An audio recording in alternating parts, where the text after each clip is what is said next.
Hello all you amazing people. Remember, you're always amazing because you clicked on a small YouTuber's video. Currently we're at 528 subscribers. Thank you guys so much for subscribing that many times. In today's video we're going to be testing out C2 Kazuha plus Ayaka. I've already sort of seen the team that I've used, do the damage, right? So we're going to redo this team and we're going to see how well this works. So if you don't know, I like to use my Ayaka as a burst DPS, so we're really going to measure how her burst does on this.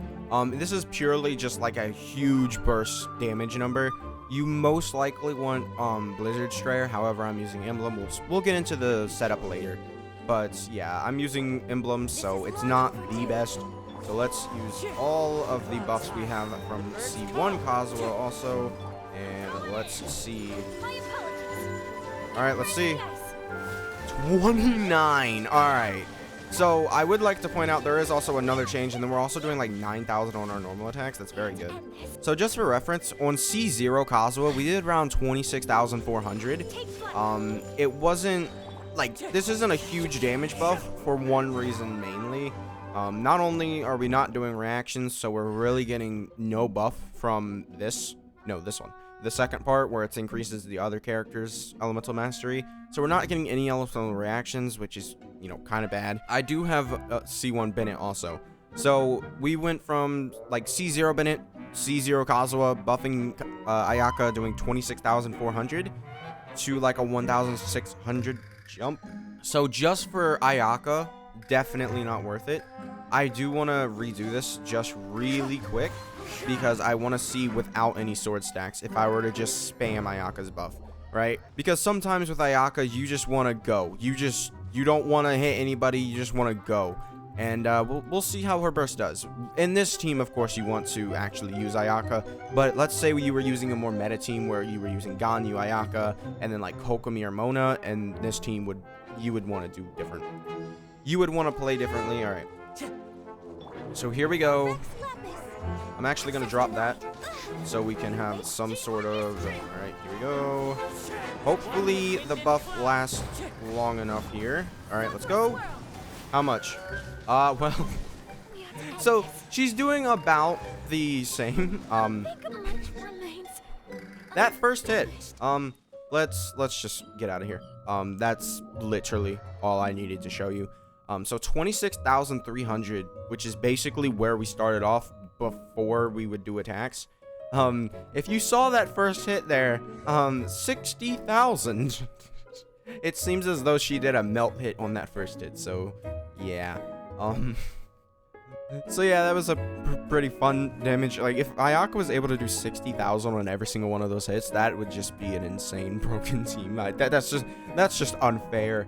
There is also another option where you put Shinha, Kazuha, and Bennett here, because Shinha will give Ayaka more damage on her like first couple hits. I personally am not a fan of Shinha, like in terms of the design, but that doesn't mean she's not good. So yeah, let's go over my build, right? We have basically full level 10 talents.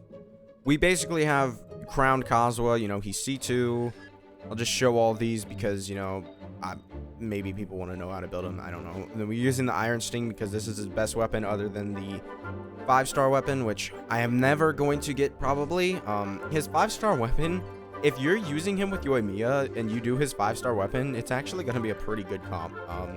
Or like Ayato or any characters that do normal attacks, right? Then we have Bennett.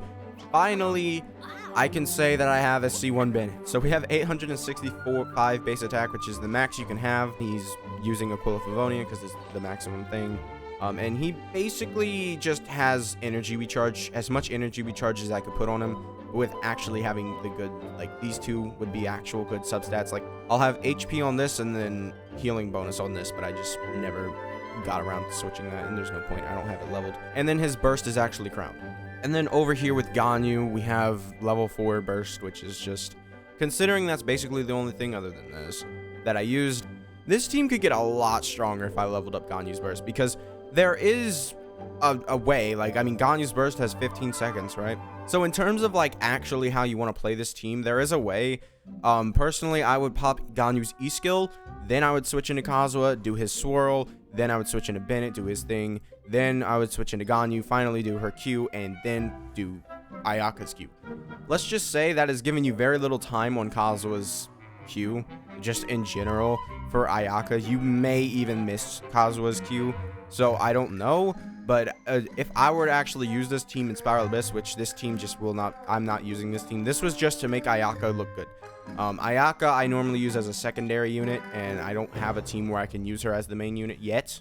I will eventually get one, hopefully, but I don't have one yet. And then Ganyu, C0, and then she's also using Wanderer's Troop, which is just not good for a support Ganyu, but she has a pretty good, she's got some good artifacts, you know, like this one's pretty good compared to every single other crit rate hat I have. She's using Amos Bow, which also just isn't buffing, like, I'm pretty sure that there's a bow that actually buffs your damage. I'm pretty sure there's a support bow, right? There is some support bow, I really don't know. I'm pretty sure that there's a bow that on Ganyu that you want to run if you're using her as a support rather than Amos, because this is literally just, this entire passive here is just not there. Maybe it's like Skyward Harp or something so you can have better crit rate. Her entire crit rate, crit damage ratio looks like this. When running double cryo, by the way, if the character is afflicted with cryo, you're actually going to get an extra 15%. So really my Ganyu's at 75% crit rate, which is why in freeze comps you're able to go really low on your crit rate to like 20%. And then same here with my Ayaka with a 75% crit rate basically, because, you know, cryo was applied, and then also the crit damage being 171. They're very similar in build. And then she is actually running Emblem, so I have 167 energy recharge. She's using Mist Splitter, and I'm using Emblem because this set is just so useful. And if I'm farming it on other characters, like, Emblem is so useful because I personally, I don't think I would have gained a lot of energy if I had not put Emblem on my Ayaka. I have an attack percent Sans on my Ayaka, but it also has 24% energy recharge, which is very good. And then the cryo damage bonus, like, it's got a lot of energy recharge as substats, which is why it's so good compared to, like, because I'm able to pop an E-Skill and get, like, Ayaka's burst almost back immediately. So for a team like this, it's not that bad, but Ganyu actually does need a bit of energy recharge from me because she has 0% on her artifacts. Very bad. Emblem, I feel like, is the most useful set for, like, all support characters, and since I use my Ayaka as, like, a sort of burst DPS on most teams, she's usually taking the backseat, so I use this set on her. I don't really use her normal attacks a lot, which is then, and oh my god, she was doing 9,000 on her normals, and it's only level 6. I just realized that. Wow. Ayaka's so good, man. Like, I wish I had a freeze team to use her on, but I just don't. Her burst is level 10 though, so it was the maximum damage I could have actually gotten out of it. So yeah, that's gonna be it for this video. Make sure to subscribe if you did enjoy, and I'll see you guys next time. Bye.